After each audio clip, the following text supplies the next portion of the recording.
ಯಾಕೆ ಅಂದ ಅಂದ ಚಂದ ಅವಳ ಅಂದ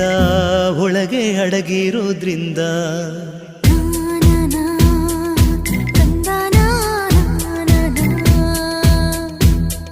ಸೀರೆಯಲ್ಲಿ ಹೆಣ್ಣು ಬೆಣ್ಣೆ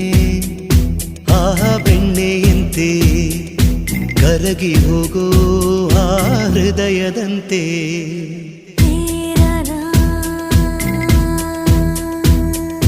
ಹಣೆಯಲ್ಲಿ ಸಿಂಧು ಅಂದದ ಬಂದು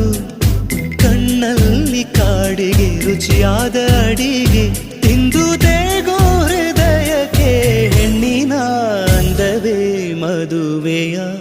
ಭೋಜನವಂತೆ ಮದುವೆಯ